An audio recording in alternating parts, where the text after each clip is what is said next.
These two met. One was left for dead. It's Faith. She's awake. Buffy's greatest rival comes back for revenge. What'd you think? I'd wake up and we'd go for tea? An all-new Buffy.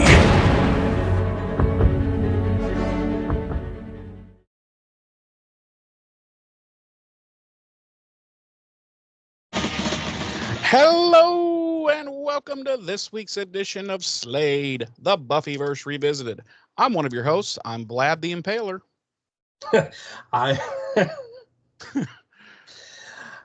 don't have one for that. I don't have one for that. I mean, I guess I could just go like the straight Dracula route. That's what I was going to say, and I was going to say, like, I was thinking maybe you would say Frankenstein's monster. I don't know.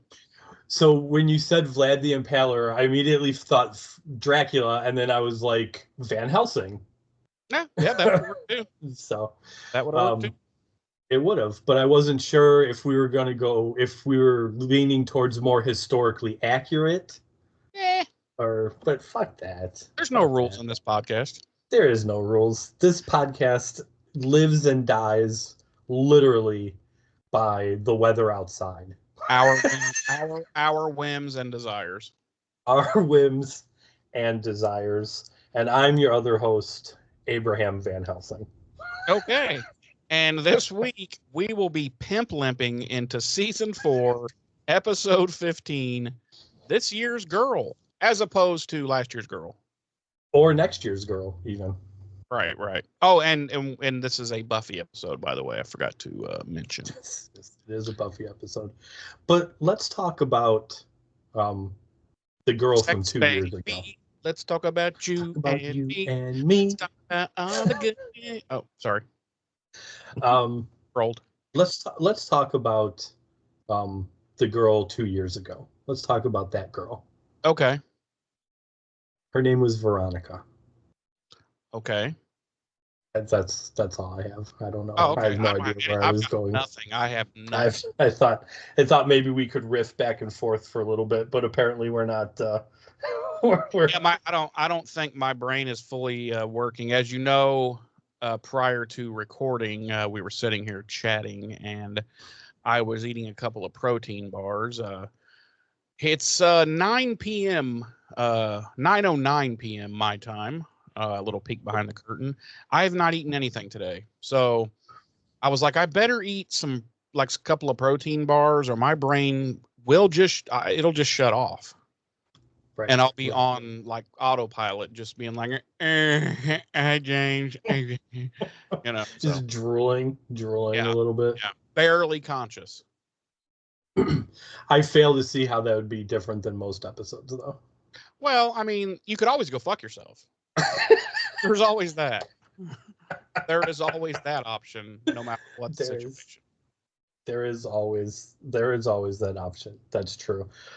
Today was beautiful. I don't know about the weather by you. It was 81 degrees here and beautiful. Yeah. Stark contrast to the weather out by me last week, which postponed our being able to put out a new Buffy episode. So you are admitting that it was 100% your fault? Oh, yeah.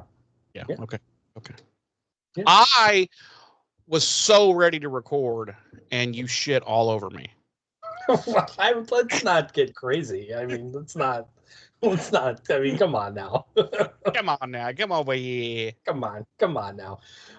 Yeah, no, there were bad storms in my area, and the power had gone out at the time I texted you, and I just wasn't sure we were going to be back on in time for recording. So when there's weather like that, there's really no sense in trying, because we could get, so far along, and then power go. It's just right. It's not even worth it. Yeah, well, yeah, exactly. It wouldn't even be worth it. And that's kind of what I ultimately figured when we were messaging, and you were like, should I just throw something else up for Monday? It's like, yeah, because even if the power does come back on, like you said, the chances that it goes out again, it's not worth it. Well, and with you being in Chicago and me being in Indy, I thought, oh, fuck. So whatever he's getting right now, I'm going to be getting in a couple of hours. So Did and I got lucky. It was north. It hit north of Did us. it? So we That's got good. some showers and stuff, but no storms, nothing crazy. Up north from me, it got pretty crazy. But Yeah. Yeah. Well, anyway, up north from you is usually pretty crazy, right? I guess wild up there. yeah. Have you ever heard of Gary, Indiana? But yeah, Like yeah. the murder I had capital of the fucking world.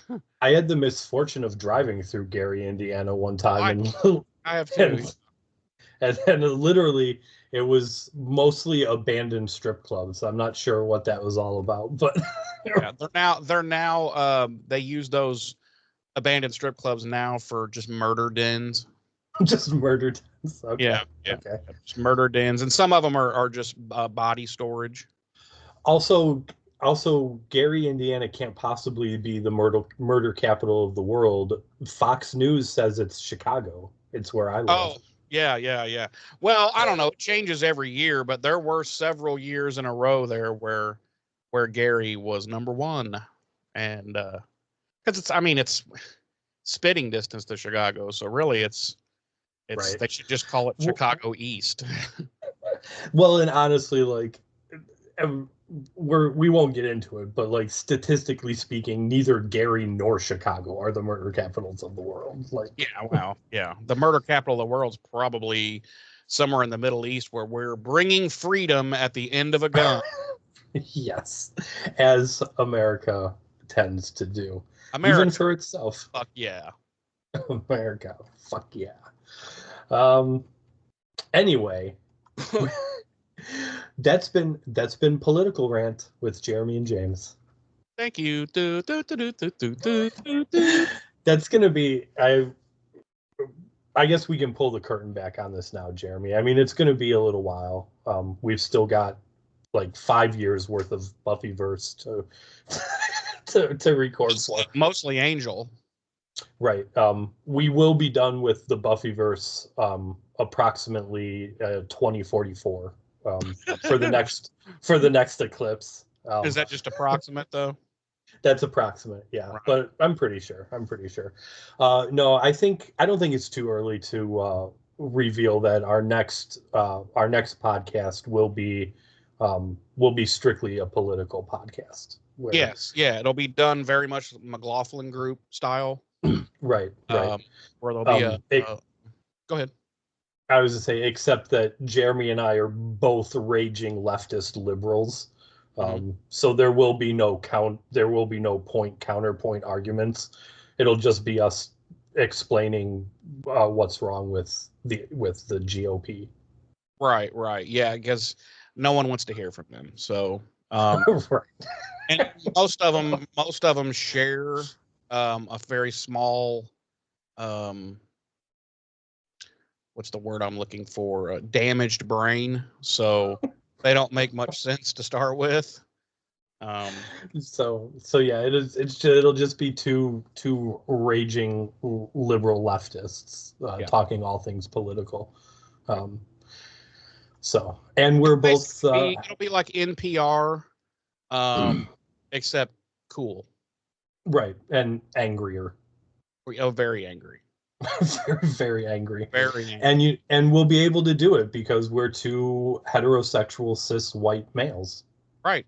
And so we can do whatever we want. It'll be even more angry if Mango Mussolini gets reelected. It'll be so angry. Yeah.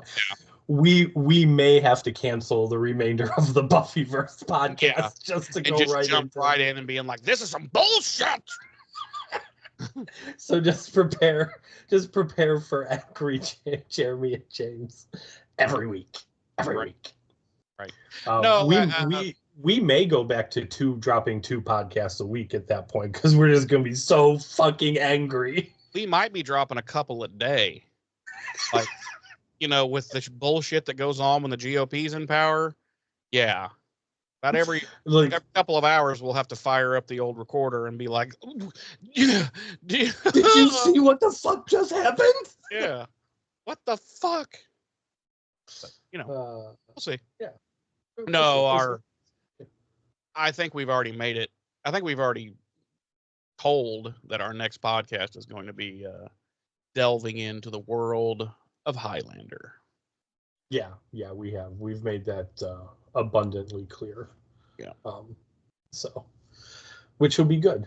I'm currently involved in a Highlander rewatch now. I thought you were going to say I'm currently involved in a swingers organization. No. In which we swing whilst watching Highlander. No pineapples, no upside down pineapples in my home. Speaking of swinging, I was just watching a clip on I don't remember if it was Facebook or YouTube. Funny moments from Family Feud. The newer one with what's his name? Steve Harvey. Yeah, Steve Harvey. That version.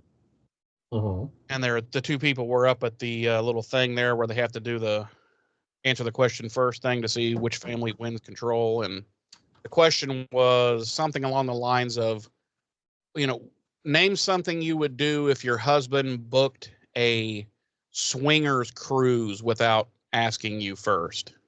And this lady buzzes in. She's a younger lady, and she says, "Invite my best friend." And everybody was like, and her husband over on the side was high-fiving his friends and shit over there. And then there's a little old lady across from her who was playing against her, and she's going, "What?" And then she goes, "I told you I couldn't come." And so yeah, it was wild. Wow. You didn't pay any attention to that, did you? No, I did. Yes, on Family Feud, they were getting up to do the. You don't have to recap. I can't. I would be like, I'm bringing Jeremy, and I'd be like, I don't get on boats, so that's never. I wouldn't. No. I don't know about you.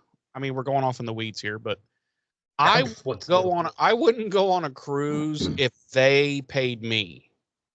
Really? Yeah. No, I have zero. Not. I can't begin to tell you how little interest I have in getting on a gigantic boat with a bunch of fucking people because A, I don't like people. We've discussed that. And true. B, I don't like boats unless I'm I'm driving the fucking thing. And I'm not interested in really seeing like Caribbean countries and like shit like if it was one of those I have seen those advertised on television, like say you fly over to the UK for instance and you get on one of those river boat cruises that you basically go all through the UK and then into like France and that kind of stuff. I think that would be kind of cool. And they're much smaller boats, Yeah, I think those are what is Viking Cruises or something like that is the name of the company. Yeah. I could probably get down with that, but a gigantic, cruise out on the ocean to Caribbean countries with a bunch of people that I would really, really hate. No, I'm gonna pass. Okay. How about you? Yeah, I'd like to go on a cruise. At least once. I would like to. Yeah, I have a friend a really good friend. I've known her for over 20 years. Not as long as I've known you, but I've known her a long time. Met her online. Gaming friend of mine. She goes on a cruise, and I'm not joking. She goes on like 4 cruises a year. Really? Wow. Yeah. And I'm like, is there anywhere like in the southern hemisphere that you haven't been? Like, and it's I don't know. It's just not for me. So yeah, I mean some people really enjoy it. Some people obviously I would like to do it at least once just to, experience it and see how it is. And it's funny because I don't know how to swim. So people would be like, why would you want to go on a cruise? I'm like, Well, because if you fall off the boat on a cruise, swimming or not swimming, you're fucking dead. right. That's I what don't I'm care if you saying. can swim like fucking Michael Phelps. Your ass is dead. Right. It's like, what the fuck does me not being able to swim have to do with like being on a cruise ship? Like, these things are the size of fucking buildings turned over in the water. If it goes, whether I know how to swim or not, if a ship goes down in the Atlantic, I'm dying. Yeah, End of story. you're dead. You're dead. Right. I mean, maybe if the ship is going down and everybody gets on lifeboats and stuff, you'd be okay. But I mean, like if you were to like fall off the side of the boat, like has happened to people, right, you're fucking dead. Yeah. I don't care if you can tread water until Christmas. You're not going to survive. You're dead. Yeah. So yeah. But yeah, I don't know how to swim, but I really don't let that stop. Like I go kayaking and shit. Like I'm not. Well, you have a vest on, right? So yeah. So swimming doesn't really matter. I mean, if you know how to hold your breath and you're wearing a vest, you're all right. And I doubt you're kayaking in the middle of the fucking Atlantic Ocean. No. So yeah, no, nothing like that. But I've never really let my inability to to swim hinder my. I don't know many people from our generation that can't swim. I know a lot of boomers that can't fucking swim a lick, but it seems like our generation's pretty aquatic. Yeah. No, not me. Yeah. Sucks. But then and like I said, I like the water. I love being on the water and whatnot. I just never learned how to swim. Yeah.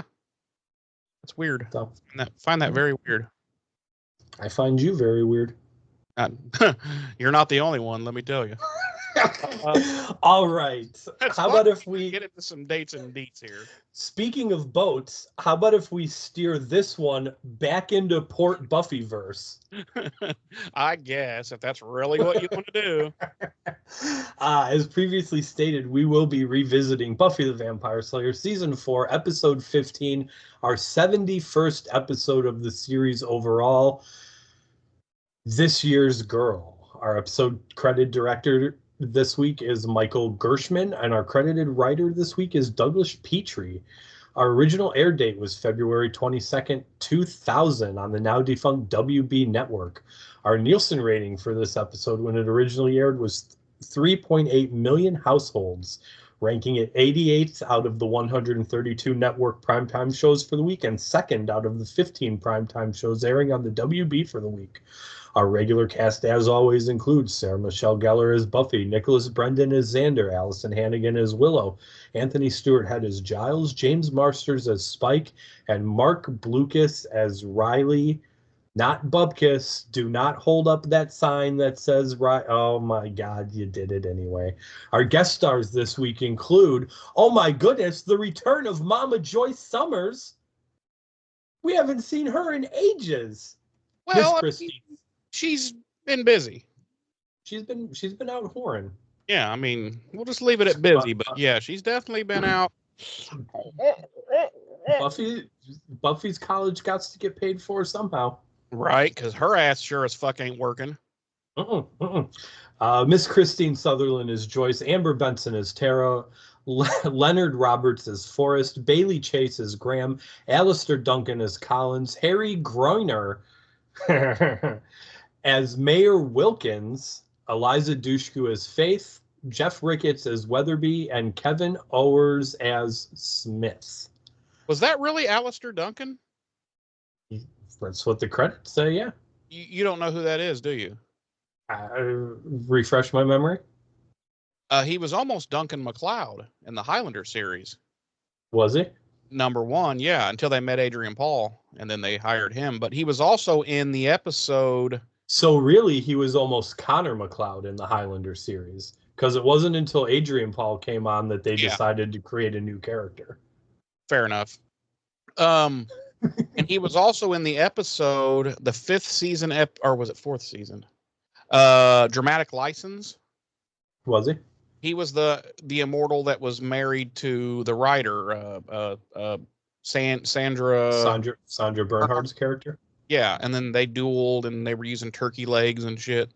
That's Alice. Oh, okay. Yes. Yeah. Yeah. Because now I'm picturing him from this episode, and I'm picturing that character from Dramatic License. Yes, okay. I can't see him even as or as Connor McLeod. Yeah, he was the finalist though. He was like the finalist until they talk about it on that episode on the DVD set. They talk about it on that set about how he was almost the star of the show, and then they had one more person to meet, which was Adrian Paul, and somebody had recommended him from the Colbys, and he came in and he was like real arrogant and shit. If you listen to him tell the story, and he's like, "Yeah, I'm your star," and but yeah, they liked him, so they went with him. But yeah, Alistair Duncan.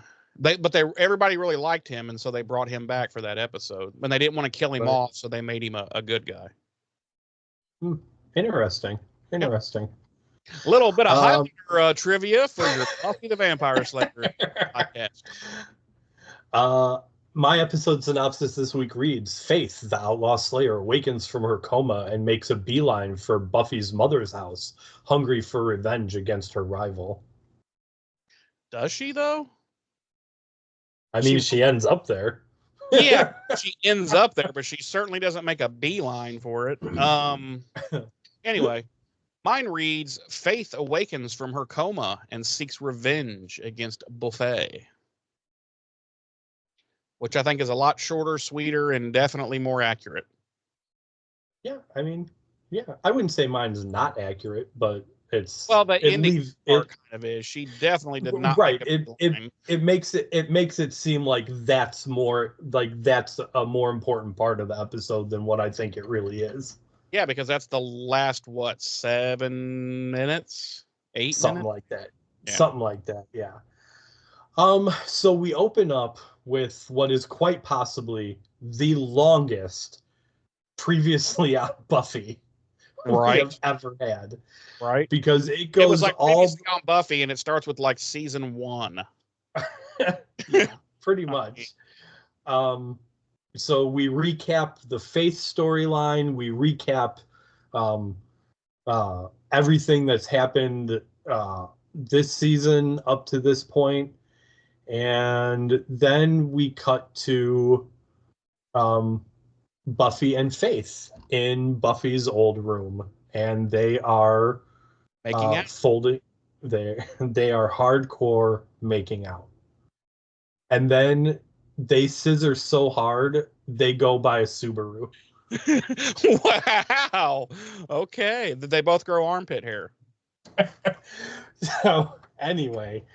They both now heavily favor patchouli, and they have hairy toes. Yes, they are. They are.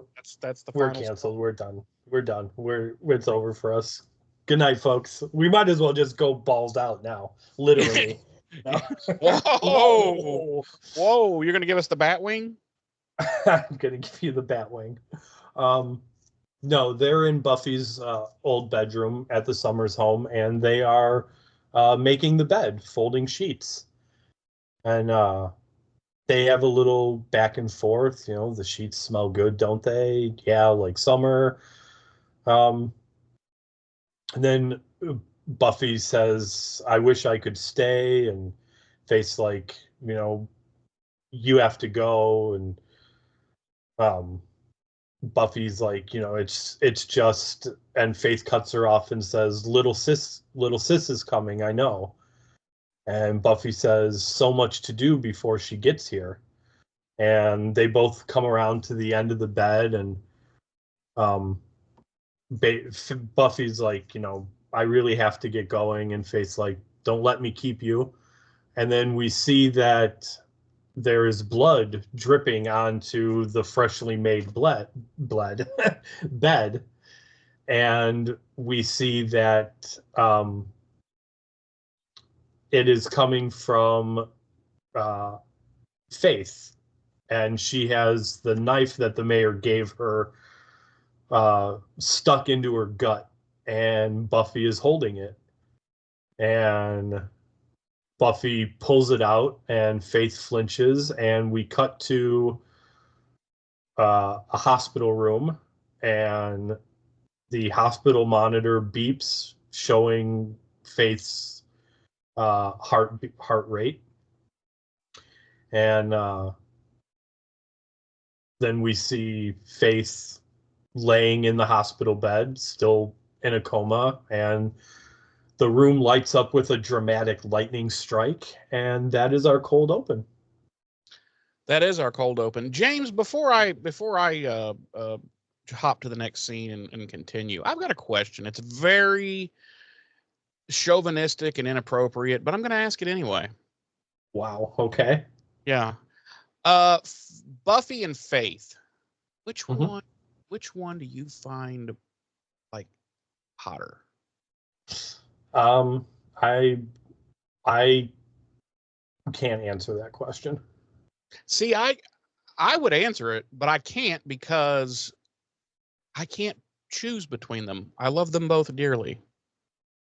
I think they're both super attractive, super good actresses, and yeah, I love them dearly.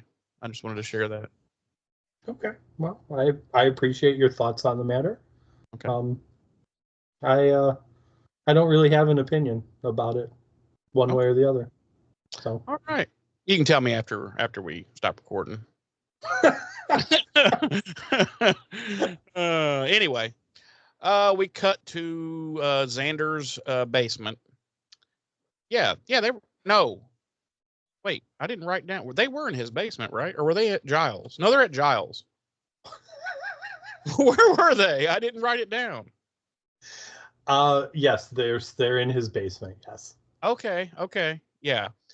Everybody's there, and he's working on the blaster from, what was it, 2 episodes ago that Buffy got that was malfunctioned, and Buffy's all like, can you repair it or not? And he's like, yeah, sure, as soon as I get my master's degree in advanced starship technology, and yada yada, and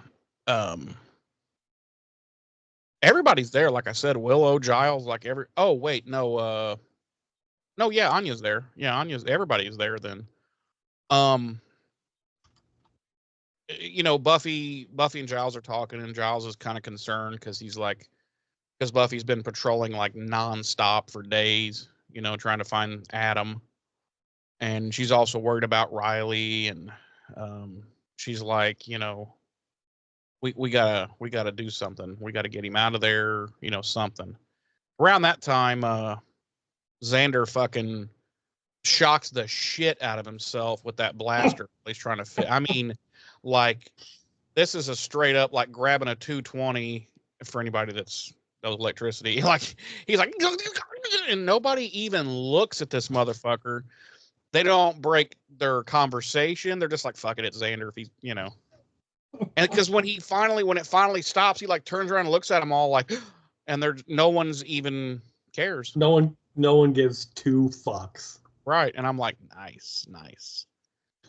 So, then we cut over to the initiative, and Riley is waking up, and we've already seen him in his like hospital room last episode, but this is some time later, so he's a little bit better, and he gets up and gets dressed and walks out of the hospital room, and out in the hallway, Forrest confronts him, and he's all like, yo, you can't leave. And Riley's like, bitch, yes I can. And it's just a big dick measuring contest at this point. And Riley's like, I'm in charge. And Forrest is like, okay, bitch. And then Graham comes up, and he tries to Graham's kind of on Forrest's side in this one. Normally he's on Riley's side, but he's like, he's right. We should stick together. And how does he say that? Forrest is like, we keep this in the family. And Riley's like, is that what this is? Because isn't this the army? And, anyway, basically Riley's like, I'm going, and if you're going to stand in my way, I'm going to punch you in the dick. And Forrest is like, whoa, I'm out then. So I don't need to be punched in the dick, man. Yeah, I don't need to be punched in the dick. I don't want no dick shots. So he gets out of the way, and Riley leaves. And what are you eating, James? It's gum. Oh, it's gum. That's a really good idea when you're podcasting, is to chew gum. That's a really good idea. Thank you. We cut to the hospital, back to the hospital, and Faith is in her coma still, and we cut into another one of her dreams. And in this one, she's at a picnic with old Mayor Wilkins, who, God, I loved Mayor Wilkins. I said it back then, but I'll say it again. I wish they had found a way to keep this guy alive as like the main overall bad guy of the series, who is with the show until the bitter end. You know what I mean? Because God, he's good. I love that guy. Yeah, we exactly. We agreed back then during season 2 when he was, or season 3 when he was the big bad, that it's so disappointing that they didn't have the foresight to make him a series overall villain for the entire series, like they end up doing with Wolfram and Hart over on Angel. Say, with Wolfram and Hart and Angel, exactly. He doesn't have to be in every episode, but he's there in like half of each season, and he's the overall, he's the puppet master, and it would have been fucking fantastic, because it's a great character, number one, or was a great character, and he is a fucking phenomenal actor, and he just he knocks it out of the park. But anyway, and it would have been a great opportunity for us to slowly learn more. There's so much about the mayor that we found out that we never really got to. We found out, but we never really found out. You know what I'm saying? We like get to chew into to the bone, Right. Like, I want to know more about Edna May. I want to know more about who did he sign over his soul to become, this demon, like, and why, for what purpose, And he had been the mayor for how many hundreds of years, and and it would have been so much cool. Oh, Well, I mean, and like just pissing in the wind here, but yeah, that would have been really nice. And it really wouldn't have had to have changed the series that much. He still, like you said, he still could have been the puppet master behind each season's big bad. Or even if he's not behind, even if he wasn't behind the season's big bads, he could have been tied into it somehow. He was so she's like, fuck, I got to deal with this Adam fucker and the goddamn mayor. It would have, because I think it would have made the show. I mean, it was a good show. Really, obviously, here we are all these years later doing a podcast about it. We liked it, but how much better could it have been with that? Right. Because here's the one thing I do think they misstepped with Wolfram and Hart being a series overall big bad, is that for the most part, after season 1, all of the big bads were tied to Wolfram and Hart somehow. Right. And like Wolfram and Hart was pulling the strings. And I think like it worked, but I also think it was a kind of forced at times. It absolutely. Yes. And that's why I say I don't think had they done that with Mayor Wilkins, he wouldn't have had to be pulling the string big bad each season. He could, it could have just been, he could have been doing his own shit, and then she's like having to deal with two fronts, and right. And there could have been parts where, whoever the big bad was that season, the fucking, for whatever reason, the mayor doesn't like the motherfucker either, and then they the friend of my enemy is my friend, and right. which we saw in Angel a few times. Right. Members of Wolfram and Hart going to Angel and being like, listen, we have our differences, but we kind of need to work together here, because this shit is you think this is bad, that shit is really bad. He's trying to eat the planet. Yeah. Right. He's Galactus. We have to fight Galactus. The possibilities, Oh yeah. And because the mayor was just so damn likable, period, even for a villain. Like, you could hate his guts and then literally split second later he says or does something, you're like, oh my God, I love this guy. 100%. He's just one of those, he's great. But Anyway, maybe in another world. Maybe the Yeah. reboot. There you go. Get the same actor too, because he was fucking phenomenal. So yeah, in her dream, she's at a picnic with the mayor, and he always did like Faith. Like, I don't think that was fake. I don't think that was him faking. And in the dream, he's being kind to her and telling her, basically giving her a pep talk, and then all of a sudden, Dream Buffy arrives. She just walks right up behind Mayor Wilkins and just cuts his fucking throat, and with that knife again, and Faith is like, no, and then we do the Friday the 13th scene where Faith is running for her life, and Buffy's literally just walking, saying nothing, and just carrying the knife in front of her like it's a lantern. And she ends up in a graveyard, Faith does, and she falls into a freshly dug grave. And Buffy walks up to it and just drops right down into it, and you hear, commotion and some what sounds like a stabbing, and you're like, oh shit. And then somebody's hand pops up, and another hand pops up, and somebody crawls out, and it's Faith. She has crawled out of her dream grave. And that's the end of the episode. So, James, what? No. And it's funny you refer to it as a Friday the 13th moment, because when we were watching the episode, I thought the same thing to myself. I was like, this is so Friday the 13th. Well, yeah, and that's this. I could have went the same way I could have said Halloween and Michael Myers. Yeah, but I mean, I think specifically like the falling into an open grave thing is what reminded me most of Friday the 13th. Because yeah, the stoic killers, stalking someone with a knife, that's Friday the 13th, Halloween, whatever. But that always drove me crazy. As much as I love those movies, is like the victim is, running their ass off, and the killer's always just literally just strolling. And I'm like, come on, in real life, like, you would be so far behind, and they'll just show up and be like, blah, blah, blah, blah, blah, stab, stab, stab, So does that mean you were a fan of the Friday the 13th reboot, in which they established that Jason had a series of tunnels under Camp Crystal Lake? Well, I did kind of like that, actually. Okay.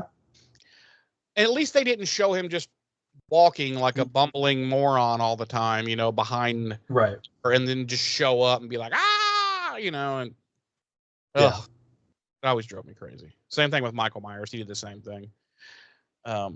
Anyway, back to Buffy. We cut.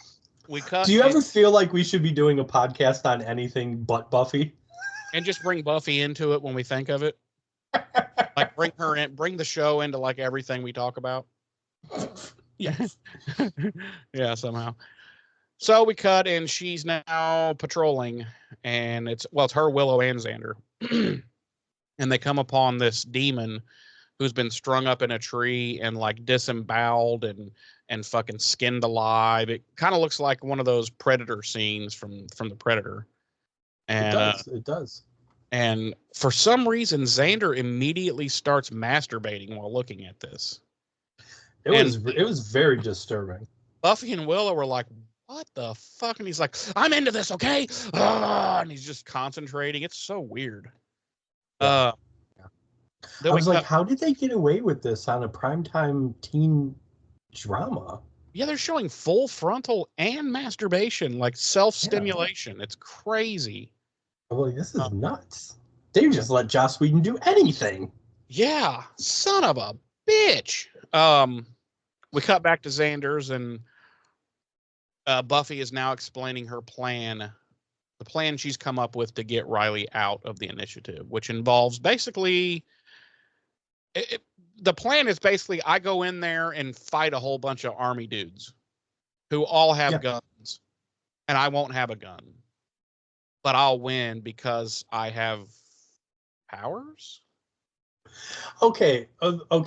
I'm gonna stop you right there, because I don't want to say this seems a little hypocritical of you, but it's a little hypocritical of me. Well, because not too long ago we were talking about Angel.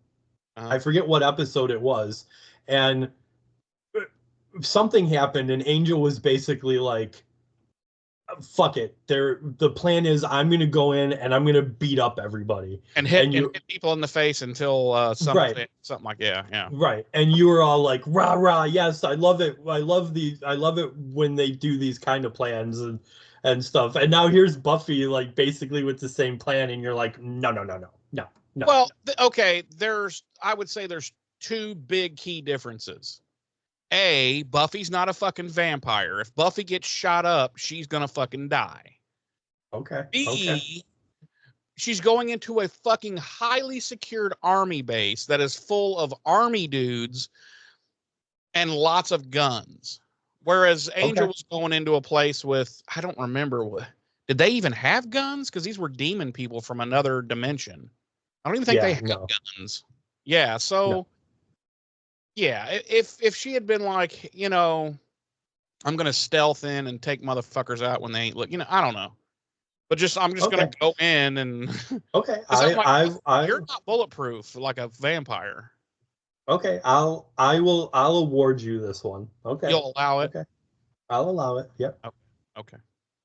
All right. So so yeah, that's her plan, and they're all like, and you can tell the Scoobies are all kind of like, is there a plan B by chance? And around that time, there's Riley standing behind her, and he's all like, "You don't need to go in and get me. I'm already here." And she's like, "Oh, okay." And then credits roll, and that's the episode, and it's really good episode. It is. So, Jeremy, tell me, how many deaths do you No, but they're all like shocked and shit, which I was like, wait a minute, why would you guys be shocked? He's like in charge. Of course he can just leave. Like he wasn't a prisoner, he was a patient. He got skewered last week, but they're all like, "How did you get out?" And he says, I just left." And they're like, "Oh yeah, that was a thing you could do." Yeah, that makes sense. None of us had considered that you could just leave if you wanted to. And again, we've talked about this several times already, particularly in this season. There is nothing in this episode that gives us any indication of how long it has been between events. True.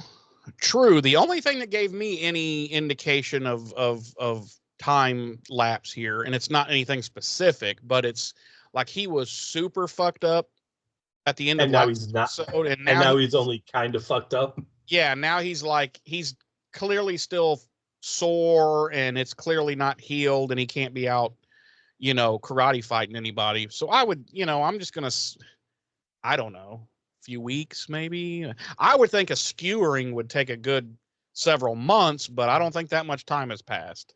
I'm going to chalk it up to the drugs they had been giving the guys, and except maybe it's accelerated their healing some. But I would say, I don't know, a couple of weeks maybe tops. And, yeah, it's got to be at least a few weeks. Yeah. And anyway, so then we cut back to the hospital, and Faith is continuing to dream. And in this dream, I've already talked about that. I don't know why I'm bringing that up. Anyway, Faith basically, like there's some visions and shit, and then pow, her eyes open up, and she's apparently awake from her coma. And she throws the covers off, and we got to talk about this scene, bro. Okay. She pulls the thing out of her wrist, the IV, and takes the leads off, and gets up and leaves her room. Now we'll pause here for a minute before I pick it up from there. Number one, I got to talk about the next scene too, or I should say the continuation of this scene. But first things first, we find out here in a couple of scenes, maybe a little bit more than a couple. We find out in a scene later that she has been in a coma for 8 months. because she asks the lady what's the date and blah blah blah blah, and she says February. And if Right, you because assume she initially still thinks it's graduation day. right, and if you assume graduation is in either May or June, so she's been out for a while, okay, in this coma. Right. But we'll just, for argument's sake, we'll just say it's been at least 6 months she's been in this coma, minimum. So 6 months in a coma, and all they have in her is an IV. Where's the feeding tube? Because they have to receive, sustenance. Probably even a breathing machine of some type. If you're in a coma, I know your breathing is not that good, and you're almost always either trached or tubed. Right. Neither one of those are the case. She's not trached. She's not intubated. She has no feeding tube. She just has a little IV and a couple of little monitors on her. And they just left her in this room with some blankies, and they're just like, yeah, you'll be all right. And let's talk about the room she's in. Like, this is apparently like a completely abandoned, unused part of that's why I Sunnydale Memorial Hospital. That's why I said we got to talk about this more as the scene continues, because she walks out in the hallway from her room. First of all, her room is enormous, and it's just her bed and one little machine, and that's it. And I'm going to mention this too. The bed is literally, it's in the middle of the room. Yeah. Mm-hmm. Yeah. Right. And then she walks out into the hallway. Again, she's just wearing a hospital's gown. Yeah. No socks, no shoes. Yeah. So she walks out into into the hallway, and it's just this huge, expansive. It's dark as fuck. There's it looks abandoned. It looks like a place you see in The Last of Us or something. A hospital that used to be used before the nuclear fallout. I expected her to walk down the hall and come across a set of doors that said dead inside, do not enter. Yeah, keep out. Yeah. And I'm thinking, and so at first I'm thinking, okay, she's not really awake. She, quote, woke up in her dream. She's still dreaming. That's what I thought at first. Okay. Because it just it's ridiculous. It's utterly, first of all, there is not a living, breathing soul in this fucking hallway that she walks down. She walks right past, I guess what you'd call a nurse's station or whatever. And there ain't nobody fucking there. There's no one monitoring her, obviously, because when she pops her leads off and everything goes flatline, you would think people would have been pouring into her room code blue or green or whatever the code is for that. And no, that didn't happen. She gets down to those double doors, and a lady walks in, and she's all like, hey, can you tell me how to get to, I don't know what she said, floor 3 proctology office or what? I don't know what the fuck she said. And Faith's like, what day is it? And what she's questioning her and stuff. And she finds out, she does the math in her head and realizes, I've been out 8 months. And then the girl's all like, yeah, you can't go to the school. The school's been destroyed and a bunch of kids died and the mayor and the principal. And she's like, so now she's found out that Wilkins is dead and yada, yada.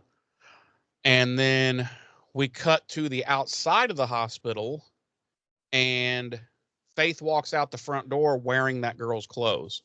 So up to this, we'll find out different later. But so the first thing I thought was, okay, she immediately murdered that girl to have her clothes.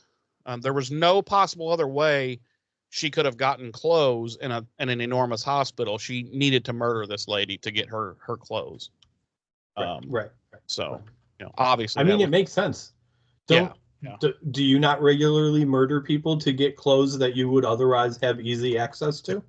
Yeah, I mean, because she knows that she's already wanted by the police because of everything that happened before she went into this coma. So She was already wanted for like 3 murders or something. So yeah, at least. She's like, fuck it, let's make it 4. And she's like, and she just murders this chick to steal her clothes, which aren't even like nice clothes. They're just like pants, kind of a goofy shirt, and this weird like shawl thing. I don't know what that was, but also, did the hospital at some point just throw out Faith's clothes that she was wearing when she got brought in? Yeah, they're just like, this bitch ain't never waking up, so just get rid of her clothes. Just throw them all away. I mean, no one was working on the floor that this coma patient was on, so no one cares. Right. They were literally like, throw away all of her personal belongings, put her right in the middle of the biggest room in the abandoned wing of the hospital. And then no one ever go to that wing again. And also, I don't want to see a single one of you monitoring her vitals. Do not monitor that bitch's vitals. Because lest we also mention that the only light in Faith's room was supplied by her monitors. Yeah, and there was, when she got out in the hallway, there was just a flickering light. Like a flickering. Yeah. I was like, where are we at? Yeah. What the fuck is happening? We've been in Sunnydale Memorial Hospital before, and it did not look like this. It looked like a hospital. Right. Now it looks like hospital from the fucking post-apocalyptic fucking, vampire zombie attack. I don't know. Right. It looks like Haddonfield Hospital for the criminally insane. Yeah. It kind of reminds me of the beginning of what is that 30 that zombie movie 28 days later. Night or 28 days later. Yeah, where the guy wakes up in the hospital and he's just like, what the fuck? And he walks to the hospital. Well, and that's how The Walking Dead starts. And The Walking Dead, yeah, with Rick. Yeah. Right. Yeah. It was that's why I was like, oh, we're still in a dream. This isn't, something's going to happen. And then she's going to be like, oh, I'm not awake. And then she's going to really wake up. But no, gee, that was real. Although I do have to give it to the symbolism of Faith killing Buffy in her coma and crawling out of her grave. In order to wake up. And then that being what like wakes her up. Yeah, like she vanquishes Buffy in her dream, and right. Because let's face it, that's the only place she's kicking Buffy's ass is in her dreams. Right. Okay. So we cut to Riley and Buffy talking about where are they now? They're now at Giles now, right? Yeah. Yeah. I believe. Yeah. And they're talking about, or no. This was when they're in her dorm room. They're in her dorm, Buffy's dorm. Are they? Oh, okay. Yeah. And they're talking about they're fighting, how each of them fight the forces of evil, and she's trying to tell him. She's basically, it sounds like she's trying to get him to like call it a day with the whole initiative. And I'm like, that's not how the military works, Buffy. He can't just be like, hey guys, I'm putting in my 2 weeks. That's not how the military works. The military would be like, hey, you signed a 4-year contract. You can't just not, unless you want to spend the rest of the time in the brig, that'd be okay. But she's like trying to get him to, she's like, well, maybe you just need to find your own way to fight evil, and you don't need to be in the initiative. And he's like going back, but he never at any point says, hey, I still got 3 years on my enlistment. I can't just fucking quit. But whatever. So then we cut back to the hospital, and there's now a detective who's in Faith's empty room with the nurse who was supposedly it's the next morning, and she has clocked in for her shift, and she got there and discovered no Faith, blah blah blah. The doctor's there, and he's like, how can this happen? And I'm like, I don't know, doc, how could this happen? She was clearly being watched and monitored at all times. How could this possibly happen? And even the detective is incredulous. He goes, how the fuck? Well, he didn't say fuck, but he said, how did this happen? Like, this woman is wanted for 97 murders, and she's in a coma. Like, first of all, she should have been handcuffed to at least handcuffed to the bed. But they have no real answers, and except the doctor's like, "You don't understand," to the detective, and the detective's like, "Okay," and he goes, "This girl was never gonna wake up ever," and I'm like, "Really? She got stabbed. Like that was her injury. She got stabbed. Like, and apparently in Sunnydale, if you get stabbed, your chances of survival are like 2%. Well, she plummeted off the balcony of her apartment too. Remember? Yeah, but I thought she landed in a dumpster or on top of a car or something like that. She landed like in the bed of a dump truck, but still. Well, yeah, but I thought like she fell and landed splattered on the concrete. You know. No. I'm just saying. But okay, fine, I'll go with it. But I mean, this doctor is just so convinced, like, oh no, she can't. She would never. There's just no way she could ever wake up. Right. And I'm like, you're not even a neurologist. You're just the OR fucking doctor on duty. You know? Well, not even that, but like he's so adamant about it, like as if that's a valid reason why nobody was monitoring her. Yeah, she's never gonna wake up, so we put her up here in the abandoned wing, with no monitoring at all, because who wants to waste resources on on somebody? I was just gonna say, why would we waste resources on her when she's never gonna wake up? Right, and I'm just like, so the detective's just standing there. I don't think he says anything else after this. He's just standing there like, this can't be real. Those words could not have came out of your mouth. Are you outside of your mind? Like, did those words just come out of your mouth? So the detective and the doctor leave. Apparently the detective's going to go rough the doctor up. And the nurse, she's an older lady. She steps out behind him into the hallway, picks up a phone that's conveniently mounted right there on the wall next to this hospital room, punches in some numbers and says, somebody answers the other side, and she says, "It's happened." That's all she says, right? It's just, "It's happened." Send a team, I believe. Okay, send it. Yeah, it's happened. Send a team. And you're like, oh shit, what's this about? Oh damn. And we cut to Faith walking around Sunnydale, and what's going on there, Ames J? She is reminiscing about all the good times she had with Buffy and the rest of the Scooby Gang. Yeah, she really misses. And it moves her to tears. And she shows up at Giles's, and they all happen to be there.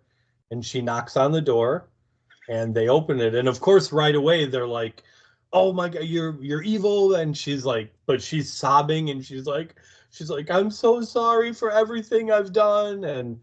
And she comes in, and they all hug her, and they forgive her for her past transgressions, and now Faith's a regular part of the Scooby Gang. Yeah, and that's the end of the episode. They call the police, and they say, "Listen, those murders, just cancel those. Cancel that." Right. Yeah. Right. Stop investigating that. Yeah. It's unnecessary. Yeah. She said she's sorry. She said she's sorry. Yep. So and that's the end of the episode. As we all know, when the defendant has apologized, that ends the proceedings, and you were to leave that person alone. Right. That's how OJ got off, right? That's what really happened. Because he didn't even apologize. That's right. No. See, the way that works is you just have to have a lot of money. Mm-hmm. And if you have enough money, you can generally get away with just about anything. Oh, okay. Yeah. No, she Faith is walking around Sunnydale, and she's looking at how all the things that have changed, and I'm kind of like, I was watching this and I was kind of like, what has changed? Like in 8 months. It looks like there was some rain, maybe. And now it's and now Faith walking down Main Street, and she's like, "Yeah, it rained. It rained." Things seem damp. Things are definitely moister than when I went into a coma. Looks like somebody It came down definitely rained. with a fire hose and just kind of spritzed everything down a little bit. Yeah, it's definitely rained. Yeah. Oh, what the things I have missed. Um, she ends up at the husk of the former Sunnydale High School, and then outside. Did you notice right across the street from the husk of the former high school, there was an adult porn shop there now? I did notice that. Yeah, and they had a sign out that they were now hiring a new jizz mopper. Yep. Yeah, it was crazy. Yeah, It's weird. I guess now that there's not a school there, they could build within 100 yards. okay. Yeah. Yeah. I just thought it was weird, is all. I was like, huh, I wonder what kind of imagery is that? What's that about? Right. I mean, everyone knows that municipal codes dictates that porn shops can't be built within 100 yards of functioning schools. Is it 100 yards? I thought it was like a mile or something like that. I have no idea. I think you're thinking of liquor stores. I don't know either. I'm pretty sure adult porn stores can't be within like several miles of a school. I honestly have no idea about that or liquor stores. I'm just blowing smoke out my ass. Especially if they have a sign up that says now hiring jizz moppers. Well, I think that would probably be the perfect place for it, particularly in Sunnydale, because a lot of those people probably don't have proof that they graduated high school, so they can't get a better job than mopping jizz. No, remember, everybody got their diplomas. Some of them were charred and like remember that at the very end of that episode, everybody was grabbing their diplomas off that table thing, and Willow runs up there and grabs hers, and I think Xander and Buffy's or something, but they're all kind of charred. No, I remember that Giles says he managed to save Buffy's and gives it to her. I don't remember the rest of it. Completely imagining. Listen, that was approximately 577 episodes ago, so I could be misremembering it too. We'll just chalk it up to we're both wrong. And we're both right. It's an enigma. And she does eventually end up outside of Giles's place, and she's listening in on the Scooby Gang's plans to attack. Really quick, she's being able to hear them talking inside of Giles' apartment. She's able to hear them really clearly. Like it's like she has a microphone up to the window, and she's like, "Wait, let me adjust the EQ on this." Okay, there we go. That's right. Right. But I found that silly. Well, Jeremy, everyone knows that closed windows are the greatest conductors of sound. Exactly. Especially if it's a double pane,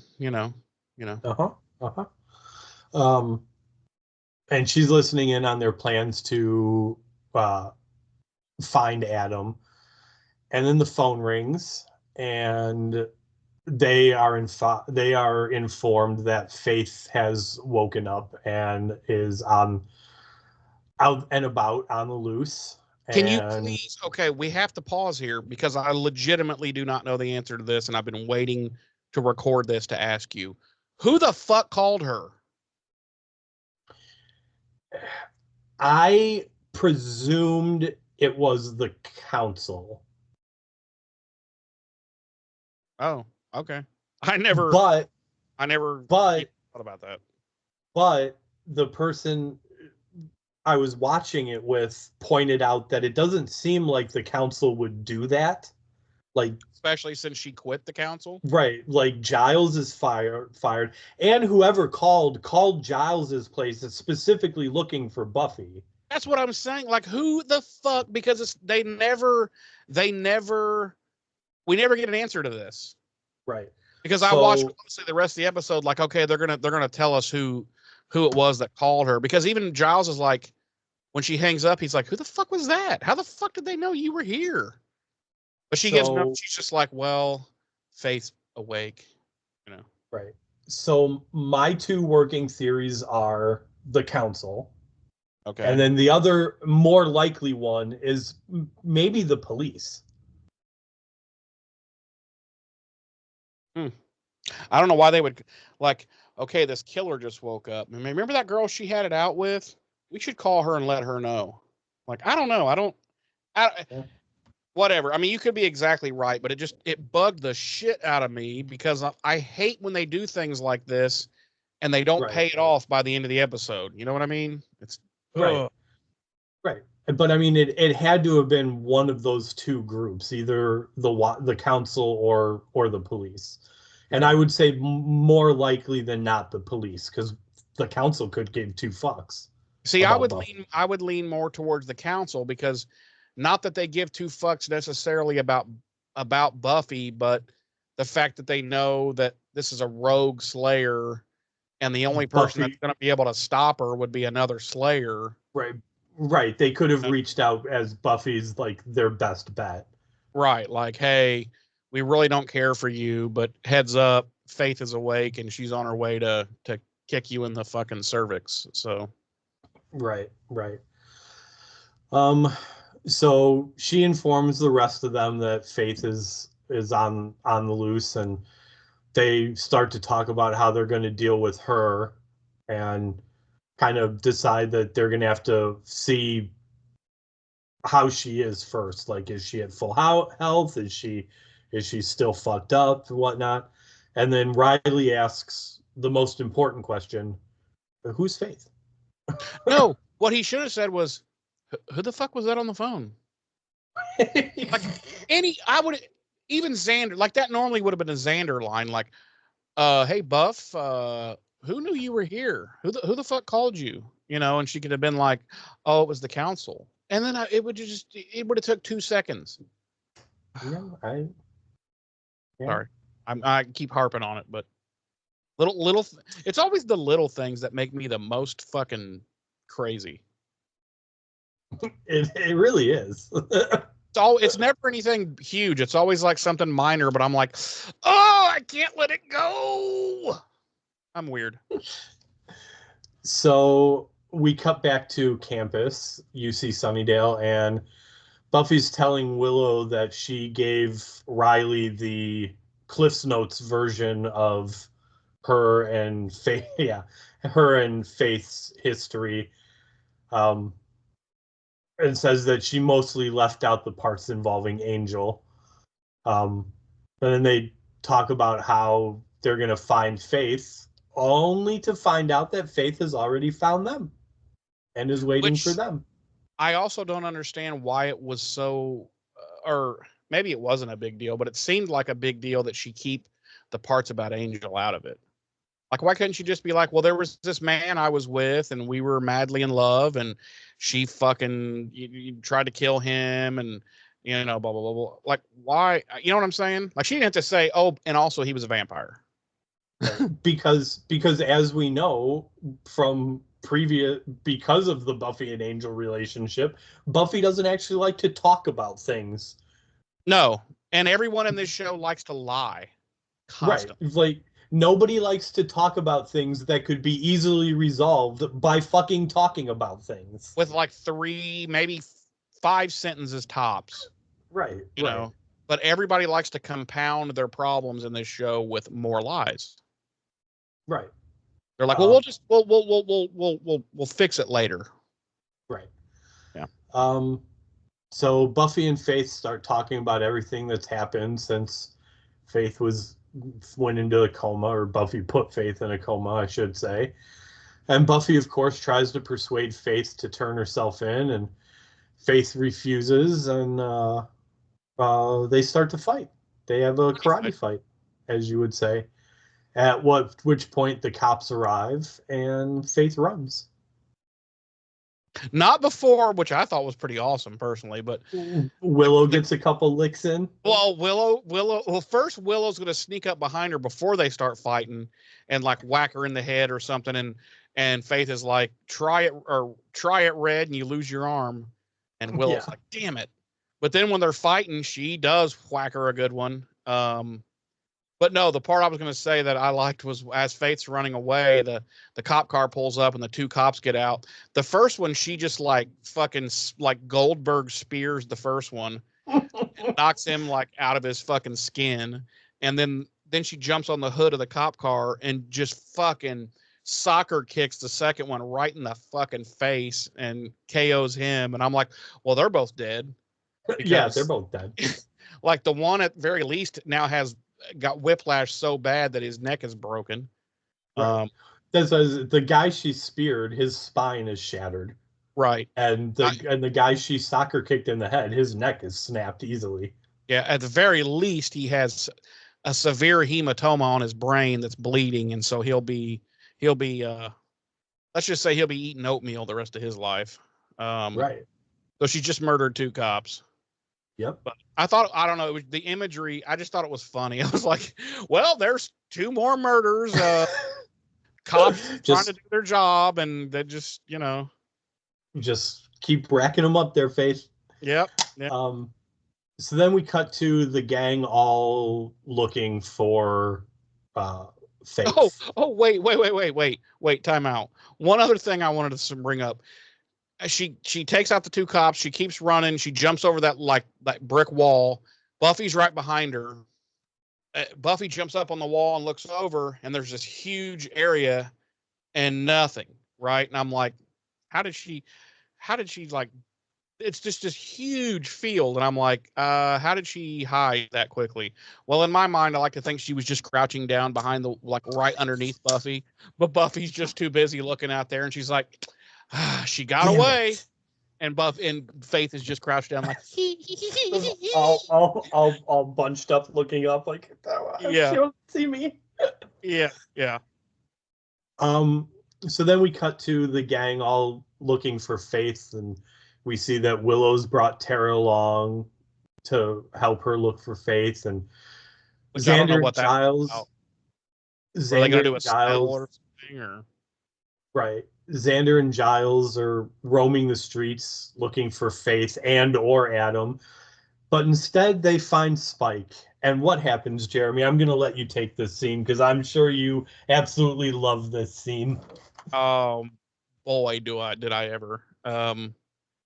So they basically explain to Spike who they're looking for, what's going on, basically the whole thing. And he's like, well, then I'll go out and I'll tell you what I'll do. I'm gonna go out and find this girl, and then I'm gonna tell her exactly where you lot are. And they're all like, what? And he's like, come on, have you all forgotten that I'm fucking evil? He's like, just because I can't do anything to you physically doesn't mean I'm not gonna turn a psycho loose on you to do it for me, And Xander, he lights a cigarette and starts to walk away. And Xander's like, yeah, well, you don't even know what she looks like. Well, a few sentences earlier, he had explained exactly what she looks like. And he goes, dark hair, about this tall, name of Faith. So yeah, that was pretty awesome. And then he moons them. He just flips up his trench coat, his sweet leather. We might have talked about this early on in the series about how sweet Spike's leather trench coat is. Well, did you also know? Here's a few other fun facts about his trench coat. Number 1, he still has it to this day. James Marsters does. I did know that. Yes, he took it. Yeah. Number 2, there was only ever one. It was the same one from his first appearance to the end of the episode, or to the end of Angel. Right, right. Because I think they bought it in a vintage shop, didn't they? Well, yes, and it was very expensive because it was right. I forget what name brand it was. I saw it on a behind the scenes thing, or maybe it was a con thing. Anyway, it was like $500, but Joss Whedon was adamant that it be a leather trench coat when he was first going to introduce the character, and so the costume designer, I believe it was a woman. I can't remember her name. She's a woman. It doesn't really matter what her name was, right? Well, canceled. Yeah, obviously. No, she went out and she found it in a vintage shop, and it was like I said, like $500. Which hell, you're talking 90. Was it 97 when they introduced his character? So that's fucking a lot of money. But oh yeah. Anyway, that was off in the fucking weeds, but not really. At least it's Buffy related this time. True. Yeah, he did. He flips up the trencher, drops trowel, and his ass is so white. It was You almost almost can't see blinding. it. Yeah, you almost can't see it. Yeah. Yeah. Until he spreads the cheeks, and then they're like, "Oh God, that's not how you moon someone. That's wrong." What are you doing? And why is it so brown in there? Do you even what? Do you not wipe? And he's like, "I'm a vampire. I don't need to wipe." Right. And He's they're like, like, I'm a vampire. I don't even shit. And then they're like, then why is it so filthy in there? Jesus. he's like, "Because when I died, it was the 1800s. Do I need to say any more? And We they're like, shared and you a haven't stick to wipe our asses, okay?" and they're like, and you haven't bothered to wipe like at all since then? Like, what? He's like, "No, not at all." No. And they're so dumbfounded they don't even. He just pulls up his pants and walks away grinning, and they're just completely fucking. Their eyes have been tortured, and they don't know what to do. So so he leaves, and then we cut to outside of the hospital again, and boy, does this drive me crazy too, James. I don't know why, but it's always the small things. The nurse, who was clearly we're starting to gather part of maybe the council or something, who's been keeping an eye on a comatose Faith, is standing outside in the parking lot of the hospital, and we see a chopper come flying in. The chopper lands. A few guys get out, including Alistair Duncan. They all have like briefcases, and they come walking up to her, and they kind of all nod at each other, which I thought was funny. And they turn around and they all walk into the hospital, and then the helicopter lifts off and leaves. And I'm like, what world does a helicopter just fly in and land in a parking lot at a hospital, and some guys get out, and then it just lifts off and it just flies away, and no one notices, no one cares. I guess Sunnydale. I guess the answer is Sunnydale. That happens in some. Because it's not even like, okay, I get it. TV shows, suspension of disbelief, whatever, yada yada. But like, they could have at least disguised it as like a medical helicopter, like, they could or have landed something on the roof of the hospital where the Right. helipad is. Yeah, Right. they could have pulled up in. Wait for it. Hear me out. They could have pulled up in a car. Right. Right. And it served the exact same purpose. It's like, for a secret organization, you guys aren't very good at this. Yeah, you're not very good at like staying on the DL. Like Joss Whedon was like, no, I want to spend $5,000 on a helicopter shot, and that motherfucker's landing in the parking lot. You hear me? Do you hear me? And the production staff are all like, "Oh, we rented a Chrysler, but okay." Right. So, yeah, that happened, and the whole scene, I'm sitting there watching it like, okay. I guarantee. I'm gonna tell you right now, I would almost guarantee. I have absolutely nothing to support this, what I'm about to say, but it feels right, so I'm gonna say it. Uh-huh. The reason that those British bastards, those limey fucks, showed up. I'm sorry to our British contingency, to our British listeners. The only reason that those limey bastards showed up in a helicopter for that scene is because Joss had already paid to get the helicopter for the Angel episode 2 episodes from now. Oh, okay. You know what I'm talking about? I don't know if you've watched that far ahead yet. No, but as soon as you said it and you said 2 episodes from now, yeah. Right. And he was like, I paid a lot of money for this fucking helicopter for this scene in Angel. We need to figure out how else we're going to use this fucking helicopter. Like, I can tell you right now, just off the top of my head, like 11 other ways they could have used the chopper in this episode that would have been less stupid and made more sense. Like, it could have been at the initiative. Okay, whatever. I'm not going to harp on it, but it was just such a silly scene. I just laughed. I was like, that was so unnecessary. Like, she could have just came outside and stood on the curb, and then a dark tinted window car pulls up, and these guys get out, and they all give each other the the nod and then walk in. But Right. nope, Right. needed to be a helicopter. Because they have flown that helicopter. You're led to believe they have ridden in a helicopter from England across the Atlantic Ocean and all the way to the other side of the country to California. Or is that how you would come from England to California? Would that be your route? Or would it be the other way around the planet? Either way, you ain't making that trip in a fucking chopper, but that's what we're led to believe. Like, oh, here comes the England helicopter. You know. So so there we go. That happened. I love this. Oh, I love this next scene. Faith is kind of she's basically in an alleyway. Because at this point she's like, fuck, I need some money. I need something. She's like, I guess I'll just have to go in the alley and just, do what I do and make a little bit of cash. And this demon, this really wicked looking demon walks up and he's all like, Faith. And she's like, what the fuck? And she looks at him and he's like, a friend sent me, or a friend told me to give you this. She immediately grabs this dude, like spins him around in like a reverse choke and just snaps his fucking neck. And then pulls this thing out of his coat. It's like a big manila envelope. And she opens it. It just has a big purple dildo in it. And she's like, what the fuck? Who would tell you to give me that? Like, what kind of friend told you to give me that? No. So she gets it. And but then she's like, I'm not saying I'm not going to use it, but who the fuck I'm not would tell saying you I to do don't this to me? I'm not saying I don't appreciate it. I'm just like, who told you to come and bring me this? Like, Right. wow.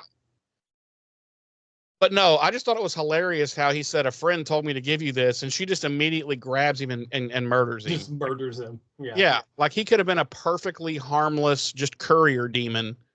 And she's like, oh, you're never working for Amazon, bitch. And she just fucking ends him and takes the envelope. And, she breaks into the store and uses the VCR to watch this. It was a tape. It was a VHS tape, boys and girls, if you've never heard of that. And it's a recording of the mayor. And he's like, Faith, if you're watching this video, then that means our whole plan failed. I'm dead. You might be dead, or you might not be. Who the fuck knows? I'm the mayor. Ha. But it gets really dark. He basically says, well, listen, without me and our plan going awry, there's no point in you living. So you should probably just kill yourself. That's what it sounds like he's saying. Yeah. Yeah. I'm just like, he's like, wow. So he's not like, I don't know. I think you might have taken it a little bit different than I did. Like, I didn't get the whole, like, just kill yourself vibe, but he's definitely like, if I'm dead, that means shit went south and your days are fucking numbered, bitch. Yeah. He literally says, like, your days are numbered. And Right. then he's like, I left something for you. And she pulls it out of the thing, or it's like a little box, and she opens up the box and it's just a cyanide tablet. And he's like, eat that. He's like, eat that now, because there's no point. What's the point in living in this world where there's no Mayor Wilkins? That's what I want to. Who's going to serve you cookies and room temperature milk? Right. And give you a dope ass apartment for free and allow you to murder as many people as you want. You know, unfettered. Like who's gonna offer you that? And so she pops the cyanide tab and she's just about to bite down. And he's like, JK, I'm just JK. I'm just fucking with you.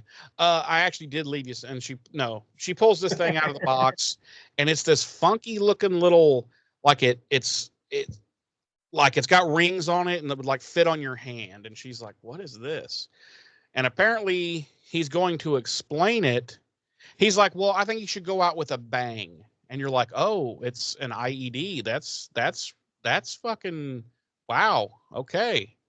He left her explosives. He wants her to blow up Buffy's house, I guess, or World Trade Center. I don't fucking know. Because he doesn't explain. Like, you're left to assume that he's explaining exactly what this item is and how to use it and all that, but we don't get to see that. We cut away from that, and we cut into a scene where Xander is lubing up with peanut butter, and you're just like, what's happening? He's in this dark room. He has nothing on, but he's covered in peanut butter, and it's crunchy peanut butter even. So it's got to be uncomfortable. And he no. If you're not going to jump in, I'll just get out of that. I don't even know. I don't even know how to jump in on that. I was like, what? I don't even know. You could have said, well, where's the jelly? I mean, I could have, but I was just so flabbergasted. I don't. No, we actually cut to Buffy's Mama Buffy, I'll call her. Mama Buffy. She's walking around her house and here's a knock, knock, knock on the front door, and she. It's a raven. It's a raven. It's also. Have you ever noticed?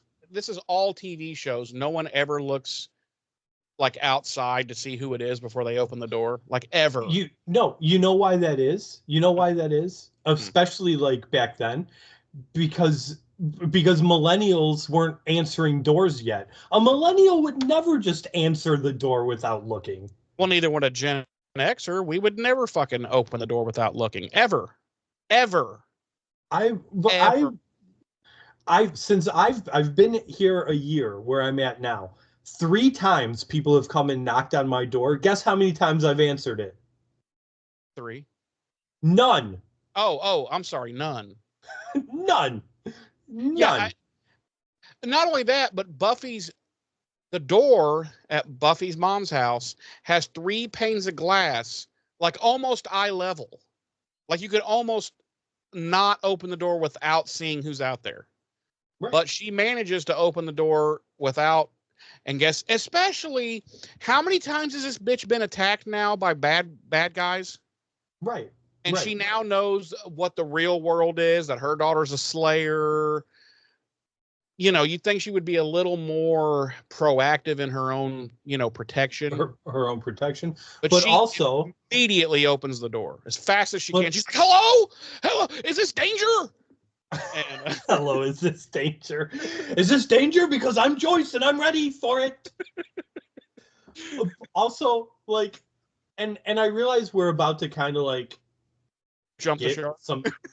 Get some answers to what I'm about to say, but you're gonna tell me that someone, whoever, the council, the hospital, fucking angel from LA, somehow fucking called Buffy and was like, hey, Faith woke up, you better be on the lookout. And Buffy didn't immediately think to call her fucking mom? And granted, like I said, that's not the only thing I want to talk about with this final bit of scenery here. Right. And like I said, like we're about to kind of get a little bit of answer to that whole thing too. But like, I don't know. Like I don't know. Like my first thing would have been like, fuck. And I'd been like, beep, beep, beep, beep. Mom, yo, remember that crazy bitch Faith that I put in a coma? She's fucking awake. I want you out of that house. Go to Aunt Darlene's. Remember Aunt Darlene? She went there for Thanksgiving. I want you at Aunt Darlene's yesterday. Right. You're like, remember how you abandoned me to go to Aunt Darlene's for Thanksgiving? I need you to go back there again. Remember how you didn't invite me at all, and then I didn't get a Thanksgiving meal? Because even though you completely cut me out of family holidays now, I still want you to be safe. So please go to Aunt Darlene's immediately. Yeah, go to Aunt Darlene's, and wasn't it in Indiana or Illinois, Southern Illinois? Yeah, I want you to go there. No, she doesn't even. She's like, nah, she'll be fine. I mean, Faith has only been to our house 6-7 times, and knows my mom, and knows she would be my weakness. She only fucking spent Christmas with us. It's not a big deal. Right, it's not a big deal. She doesn't even know her. Barely knows her. Barely knows her. Barely even knows her. So Joyce quickly opens the door up, and Faith is like, hi, Joyce, and immediately punches her, which I'm still going to say a slayer punching a middle-aged woman Joyce is dead. Yeah. Your sound cut out, but yeah, Joyce is dead. So we nope, still can't hear you. You go ahead and fix that. No, I'm an idiot because you started talking and I hit mute. Oh. I muted my microphone. Good job. So yeah, she punches her right in the face, which, like I said, I'm gonna say Joyce is now dead. Oh, yeah. At the very least, her face is mush. Yeah, at the very least, she has brain damage. Yeah, because she got hit, in the face by a slayer. So the jerking of the brain. There's a concussion. Then she falls straight back and just smokes her head off the hardwood floor. So that's another concussion on top of a she's got CTE minimum. Oh yeah. So, and then we cut immediately to a commercial, and we come back, and Faith, I couldn't tell, like, they're now in Mama Joyce's bedroom, and she's got Mama Joyce on her own bed.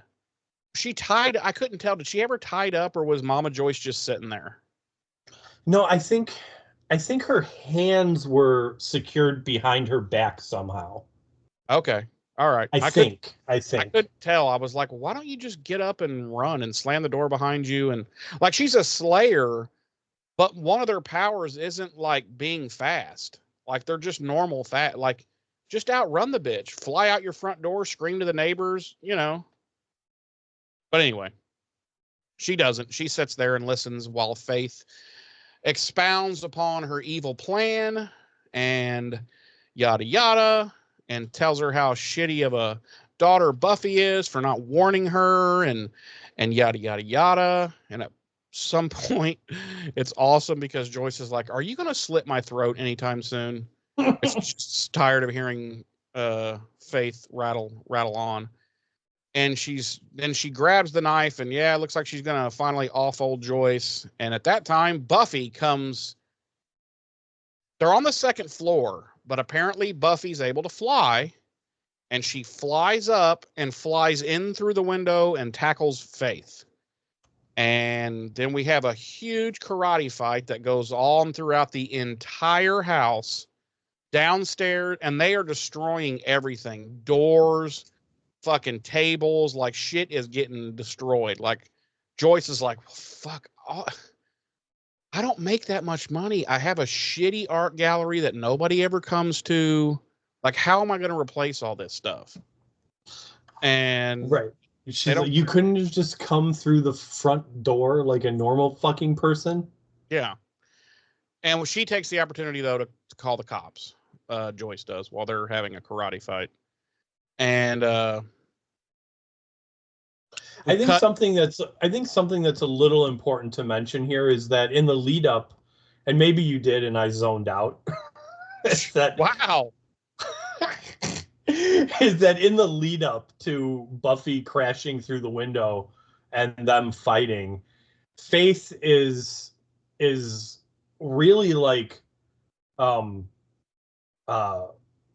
what's the word? Belly. She's a little bitch. No, she's really like laying into Joyce about how she bets Buffy never comes to visit, and Buffy, is basically forgotten all about her and this and that and everything else. Yeah, I said that she was talking about how shitty of a daughter Buffy was for not warning her and not ever coming and all that stuff, because she said, "Oh, I found all this mail. Buffy doesn't come here that much." And I'm like, well, Joyce is a shitty mother.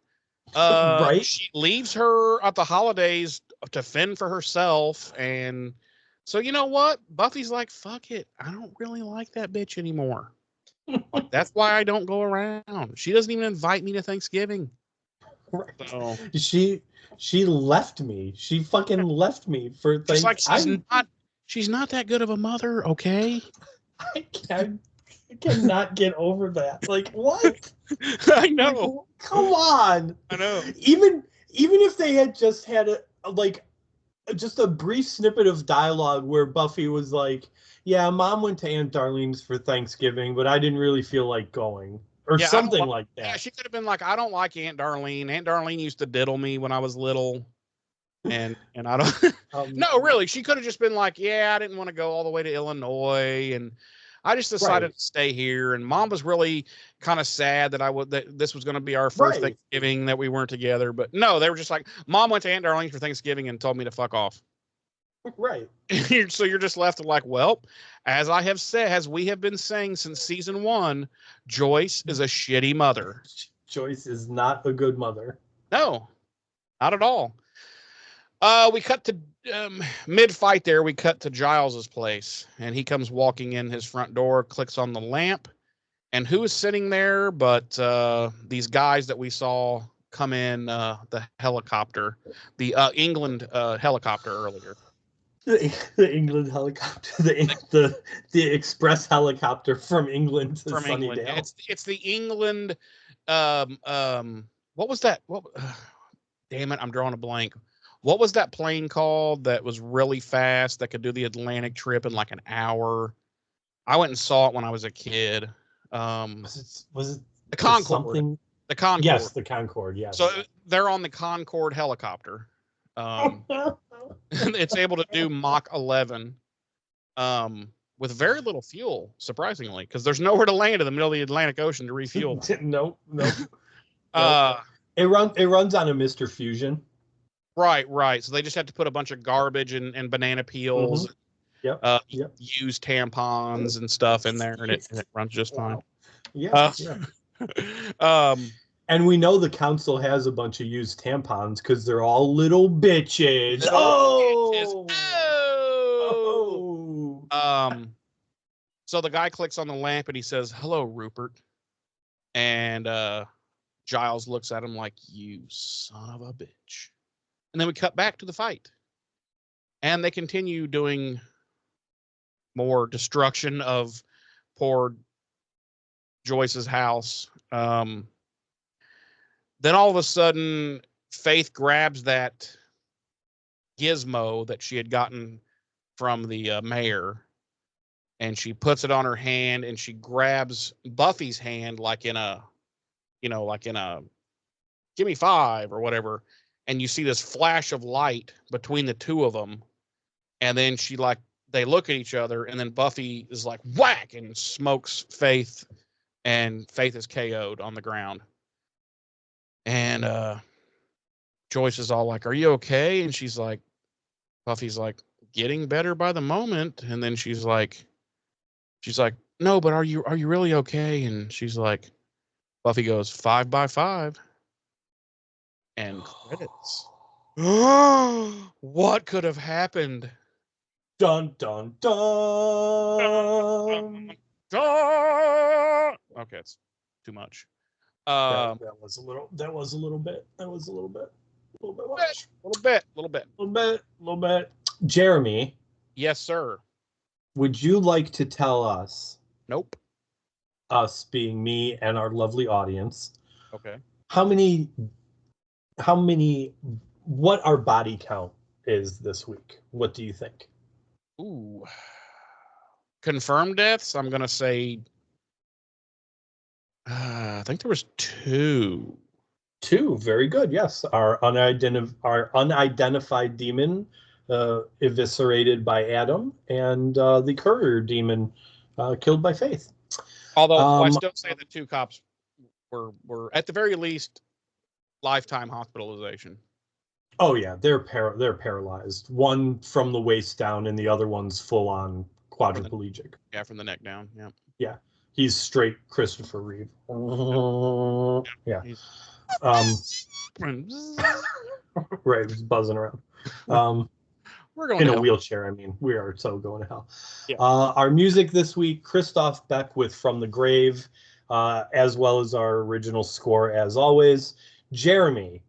Yes, Can sir. you please tell me and our beautiful, beautiful audience how many Rogue Slayers you give this episode, and tell me your final thoughts? It's a 4 for me, bro. Okay. I've always liked this. Now I know that there were several times we stopped and I picked apart some stupid shit. And make no mistake, there's some stupid shit in this episode. But with that, excuse me, with that being said, it's such a good episode, I think, that we can overlook all that. Just do the whole suspension of disbelief thing. I just like to bring that stuff up. Number one, because I think it makes the podcast a little more interesting. But Right. they are genuinely things that usually bug the shit out of me. But no, this was a good episode, dude. It was well written. It was very fast paced. I don't know if you, when you watched it, if you were like, it came to the end and you were like, damn, like I didn't realize, I didn't want, but it was very fast paced, but it wasn't like it didn't feel like, well, they skipped a whole bunch of stuff, and man, that episode just didn't make sense. It was a solid, good, fun episode. And the ending there, where you're just like, at first you're like, what happened? And then you, in your brain, you put it together and you're like, oh shit, this is going to get crazy now. So right. yeah. It's a solid 4. I would almost say, yeah, I would probably say I would put this in my must-watch list, because I think Faith episodes, especially these early Faith episodes, to me, kind of need to go in their own category of must-watch episodes. Like her arc, I think. Yeah, I would. Yeah, well, you finish up. I'll touch on that and when I give my rating and final thoughts. Yeah. So, yeah, in actual complaints like that affect the episode or whatever, there's really nothing. I mean, it's pretty solid, and it's not a 5, because I would say all the small things and the little things that are like make you want to pull your hair out, I think that's enough to accumulatively to take a point away. Because there definitely is a couple of things in there that you're like, okay, that was lazy. Like that was lazy. Sure. So I'll take a point off for that, but it's a solid 4, dude. It's a good episode. It's a must watch if you're interested in the Faith arc, her arc as a character. So yeah, that's all I got to say about that. James. Yes, sir. Give us your final thoughts on the episode, and also tell us on a scale of 1 to 5 of poor, innocent, harmless courier demons, how many stars you give this episode? I am giving this 4 poor, innocent courier demons as well. And I honestly went back and forth on that. This is almost a 5. It could have been. It was almost a 5, but at the end of the day, I was like, it doesn't tickle my scrot the same way like Becoming does, or Becoming Part 2, or any of the other 5 or 6. I mean, there have been times where I've gone 6 on for you. Yeah. On episodes. It was almost a 5, but at the end of the day, it just didn't quite have the oomph that I feel 5 episodes usually pack. Yeah, 5's got to punch you in the Jimmy. Yeah. So yeah, it's a solid 4. The writing, like you said, the writing is on point. It's a good story. It's the first episode in a couple, as listeners will recall, where I didn't feel like there was too much crammed into one episode. Yeah. And it just didn't make sense. Like the last 2 or 3 episodes, we've said at the end, like, what is going on? Like, they're shoving so much into these episodes that it's just not making sense. Yep. But we didn't have that here. It was definitely a well-written episode. Obviously, no matter how bad an episode is, it's always well acted. I mean, the cast on these shows is phenomenal. But yeah, and it was fast paced, like you said. I very much, when we were done watching it, I was like, it's been 43 minutes already. Like, Yeah. damn. So yeah. And I think, this episode and next week's Buffy episode, they're not billed as part 1 and part 2, but this is definitely a 2-part episode. Well, yeah, because when the credits rolled on this one, it said to be continued. Right. And what was I going to say? These 2 episodes are, unfortunately, they're our last bright spots for this season. I mean, 17, 18, 19, 20, 21? It's 21 episodes? 22. 22. It's kind of downhill from here, in my opinion, from what I remember. And granted, I've been repeatedly corrected but on that this season. The more Adam is involved in the episodes, you're right. They're not great episodes. Right. And I do believe that this is a must-watch episode, especially if you're gonna sit down and do a like a retrospective watch. Not just a retrospective, but if you were to go through and focus on specific characters, like the Angel Saga or the Faith Saga, this is definitely in those episodes that would fall into a Faith Saga. Yeah, because there's certainly some Faith episodes that she's in that you don't need to see for her saga. Oh yeah. That's not huge, but this is definitely one that she comes out of coma and gotta see this. And listen, this episode and next week's Buffy episode sets up 2 really good episodes in our sister show a few episodes down the line. Really good episodes. So I mean, and I've already watched those episodes, and as good, without giving too much away, as good as this year's Girl and Who Are You Are, 5x5 and Sanctuary are that much better. They're very good.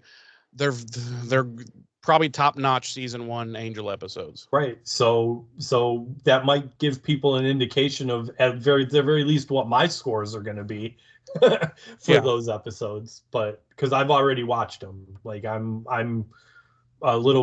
pretty far ahead in our rewatch and taking notes and stuff. But anyway, I mean, this is a really solid episode. It's a 4. It's, the nitpicky stuff about it is kind of just that nitpicky stuff. It's like you said while we were talking about it, it's the little things that always seem to upset you the most. Yeah. The inane things that don't really matter. Yeah, like the big things, I'm always like, well, suspension of disbelief. But for some reason, if it's a small thing or like a detail thing, I'm like, just don't do that with small detail thing. Like, make them make sense. Do the suspension of disbelief thing with the big stuff. The big stuff, right? Like, I can deal with that, but Yeah. So this is a solid 4. Really good episode. Jeremy. Yes, sir. You know what I'm going to do right now? What are you going to do? Are you going to take your clothes off again? I'm not going to take my clothes off again. But I am going to tell everyone that if they go to BuffyRevisited.com, they're going to find links to our Facebook page, right, and our YouTube page, right, and our merchandise store, okay, and our email address. Okay.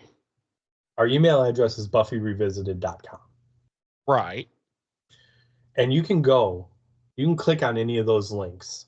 Right. Well, not any of them. Obviously, you can click on the merch link, and you're going to find merch. Buy Right. some. Right. Buy some. Right. It's all going to go to. We keep all that money for ourselves in order to buy crack cocaine. Right. No. Once we have a worthy amount, it'll be donated to a charity. Most likely. Yeah, I'm thinking like maybe $100 or so, and we'll kick it to charity. Some sort of animal related charity. But the other links, if you click on those links, you click on that email link, you can send us an email. You send us an email about the Buffyverse, about the podcast, about me personally, about Jeremy personally, about your troubles, your trials, your tribulations, your tribbles, if you want. Tribbles, yeah. We know tribbles are a pain in the ass. Tribbles are such a pain in the ass. And your recipes. Yeah. Your favorite recipes. Yep. If you click on the YouTube link, you're not going to believe this, Jeremy. Do you know what people are going to find if they click on the YouTube link? What? The video version of this podcast. This very podcast? This very podcast. I don't even understand time. How does time work? I don't know. Okay. I'm not a physicist. Me neither. I'm not even a gynecologist. No, and I don't even play one on TV. Nope. And they will be able to leave comments on those videos. Any kind of comments you want. The same comments. Well, within YouTube's guidelines. Yeah, within YouTube's guidelines. I mean, you can comment whatever you want. I can't promise YouTube will leave it up. And I can't promise YouTube won't suspend your account, but right, exactly. If you don't care, you can absolutely type whatever you want. Right. And again, leave your comments, questions, concerns about the Buffyverse, about the podcast, about me personally, about Jeremy personally, about your personal trials and tribulations, and again, tribbles. Fucking tribbles, man. And of course, as always, your favorite recipes. Also, YouTube related, I have figured out how to upload our back catalog, and now going forward, our videos also as podcasts on YouTube Music. So if you use YouTube Music and you type in Slade the Buffyverse Revisited, it'll bring up each season as a podcast. And you can. My only question is who uses YouTube Music? Anybody and everybody. I mean, in a world where there's Spotify sucks. Just saying. So I think Jeremy just quit again. He did. He quit. If anyone would like to co-host the show with me, shoot me an email. Same thing with our Facebook. I'm a YouTube Music user. I've been using YouTube Music since it was Google Play Music, before YouTube Music was a really thing. Bad then. So you like really dumb things. Wow. So anyway, yes. Eventually, what I'll do is I will go back and I will, because right now every season is listed as a separate podcast, right, with the individual episodes under it. Eventually, what I'll do is figure out, and what I'm probably going to have to do is delete and re-upload, so that they're all under one podcast list. But as of right now, if you search Slade the Buffyverse Revisited on YouTube Music, it'll bring up season 1, 2, 3, and now 4 as a podcast with each individual episode under it. And then if you go over to Facebook, you're going to find weekly posts about the episodes. And you can, again, and that's about all you're going to find on Facebook. Yeah. I haven't really had a whole lot of time to devote to posting articles and stuff. And I saw that. No, you didn't. Only the audience can see me in my camera. Oh, okay. Well, if that's the case, then What? Then what? nothing. Okay. Um, yeah, hop over to Facebook, leave comments up there. Again, any comments you want. Comment about the Buffyverse. Comment about me, Jeremy, the podcast, your own personal trials, tribulations, and again, tribbles. And recipes. And of course, as always, recipes. But in particular, the tribbles. I would like to know about everyone's encounters with tribbles. Yeah. It's tribbles are troubling. Tribbles are very troubling. The trouble with tribbles is that tribbles are troubling. Exactly. So, and that's all I've got. All right, sir. Dude, are you okay? Guess what we're doing for next week?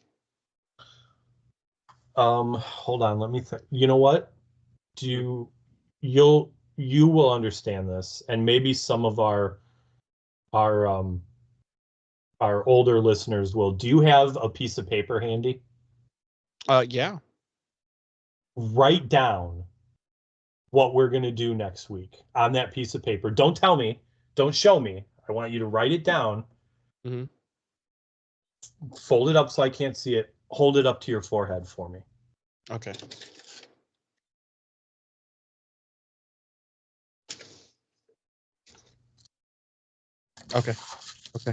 Okay. Shit, I don't have. Oh, yes, I do. Okay, hold on a minute. 1 second.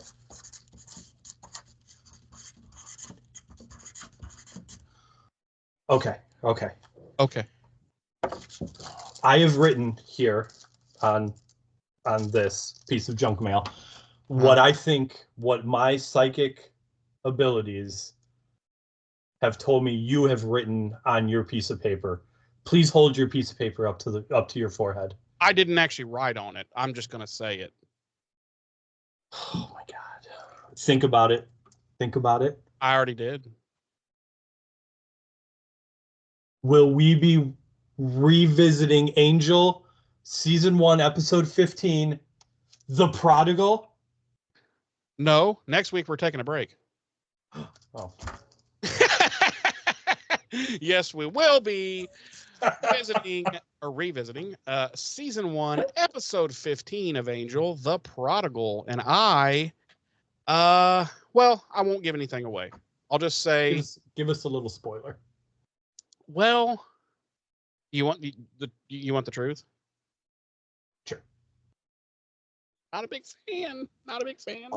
Oh, I think I think you and I are gonna have a big difference of opinion here for the first time in a while. Yeah. Okay. Well, yeah, we have been riding the same wavelengths for a while, so yeah, it's probably about time for a little bit of a change there. Yeah. All right. Well, I guess we'll have to see come next week. All right. Well, with that being said, thanks for joining us this week, and of course, we look forward to seeing you next week for Angel. So, I have been one of your revisitors. I'm Jeremy J. I've been one of your other revisitors, Ames J. Ta-ta.